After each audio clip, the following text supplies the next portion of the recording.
Welcome to an extraordinary edition of Cross Border Talks, where we will reflect on the attack of the Brazilian parliament by supporters of Bolsonaro, the candidate who lost the recent presidential elections, and who is now in Florida.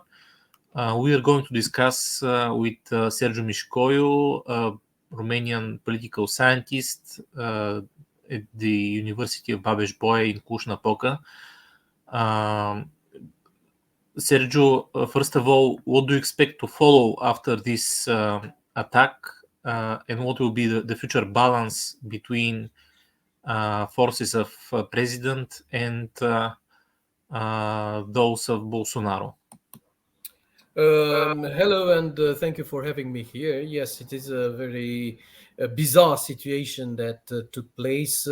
Now, reports of the secret services in Brazil already showed that there would be some turmoil those days. So there was some expectation, but the moment was not known.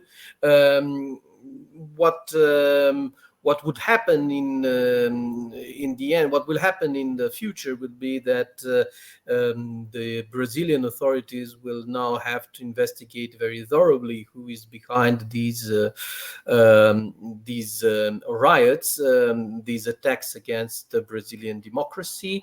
It will be in the interest of the Brazilian authorities to organize an independent inquiry as balanced as possible, because as we saw, some of the followers and allies of Bolsonaro, including the leader of the Liberal Party, including the governor of Brasilia, were not very much in line with these events, because they know very well that Bolsonaro is now history. He might think of coming back in the future, but this will be far in the future. But for the present days, Bolsonaro is not even in Brazil, and they have now to pay the entire bill.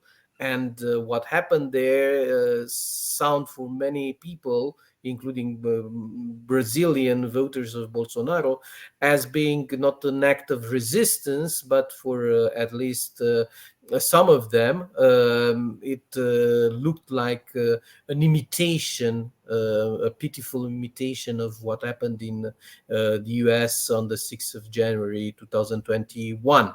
And because of that, this image is not what the Liberal Party and the moderate right wing in Brazil would like to have stick to them for the next couple of years. So I think that there are better chances than before in the past to have some sort of more balanced reconciliation, because this didn't serve at all the cause of the contestants of Lula, and contestation has to happen in a much more intelligent way if they want to re-solidify their ground.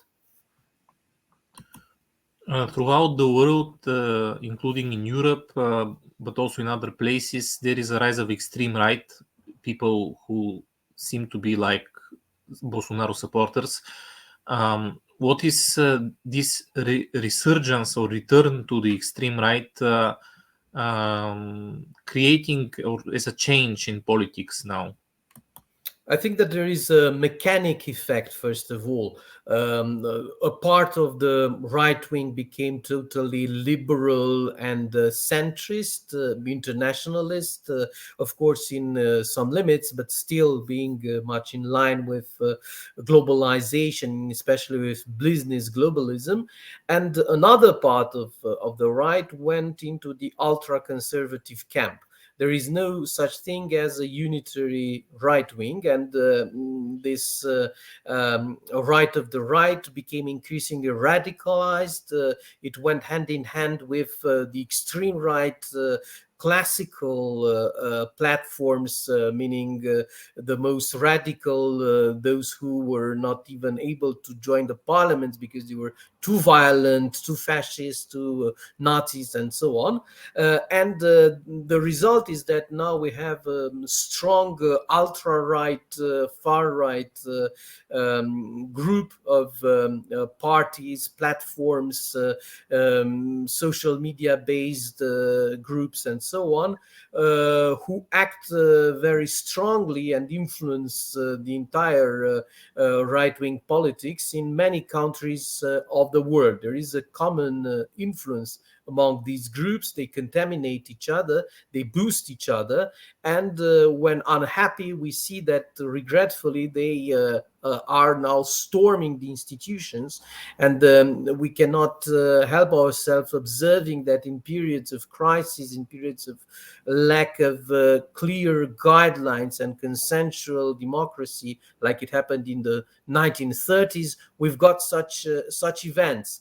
So regretfully enough, the leaders of the mainstream right-wing parties in Europe, in Latin America, in the Middle East, and in the United States and elsewhere also, were not able to contain their extremes, and their liberal path made lots of place, especially economically, but also culturally, for the development of this very strong and worrying far-right, ultra-right combination that now is the most important political force on the entire right in many countries of the world. The reaction to what Donald Trump represented led to Joe Biden and to other governments which were based on some kind of technopopulism. So we have on one hand the rise of extreme right populism or conservative populism, but on the other hand, what is going on with the technopopulism when in the current conditions, when it lost in Israel, in Italy, and in other places. Yeah, we've got this discontent against some sort of middle way, third way, consensual politics that instead of being deliberative, instead of including many individuals into the decision-making processes, instead of trying to become, let's say, inclusive, it went on a dogmatic, technocratic path. And we can see this within the European Union, at the top of the European Union itself. We can see this in other parts of the world.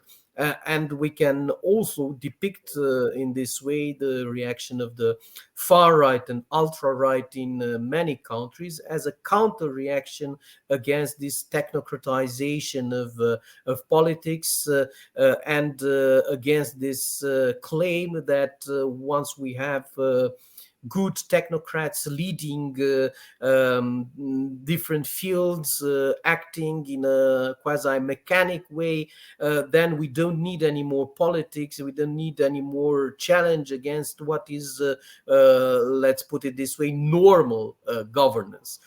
Or against this fake attempt to kill politics, we saw on one hand the rise of the left, but also of the elements of the far left, including, for instance, anarchism. And on the other hand, much more easy to observe, and as we saw in the case of Brazil, much more dangerous than it was before. We see the rise of an ultra-right, very conservative, very religiously dogmatic, very much oriented against inclusiveness and against multiculturalism, and ready to do whatever necessary, including these appeals that we saw in Brazil for a coup d'etat made by the military in order to stay in power or to control power. Just to finish with a short one, Lula received a lot of support in the world, but when we look at the list of people who showed solidarity with his rule or with democracy in Brazil, who was missing from this list and who was present? We see, of course, that presidents such as Macron or Biden were on this list, and this is unsurprising. I think that the reactions will continue because these events are very, very recent, and we will have reactions from all over the world. Of course, we won't have reactions from Russia, from China, from other countries with autocratic or semi-autocratic regimes, and we won't have positive reactions of support for Lula from different other players in Latin America who would like to replace sometimes the left-wing presidents with as it happened in the case of Peru, for instance, with coalition-supported right-wing leaders later on organizing elections and capturing power. This was also the case of Brazil before the election of Bolsonaro, and because of that, support for democracy per se, irrespective of the identity of the leader who controls democracy, who is elected and who has the right to rule, is quite problematic. So we see endless cleavages, and this is very worrying because there is no more such thing as institutional neutrality or an attempt to work in an institutional framework to respect the result of elections and to try to organize yourself for the next elections. We have an immediate will to storm the institutions, and because of this strong cleavage and because of this partisanship that we can identify all over the world, reactions of support for against, let's say, reactions of support against attacking democracy and trying to replace democratically elected leaders come only from those who are themselves in a logical framework of alliance with that leader at the global level. So no more neutrality, no more institutional legitimacy, and instead of that we have a clear cut between liberal and anti-liberal forces, and this is very worrying because we can imagine also the opposite scenario where let's say moderate right-wing candidates are elected, and then the left will be pushed to attack the institutions, so to do whatever the far right did before. Or that's more than worrying, that's a catastrophe for our already precarious democratic systems.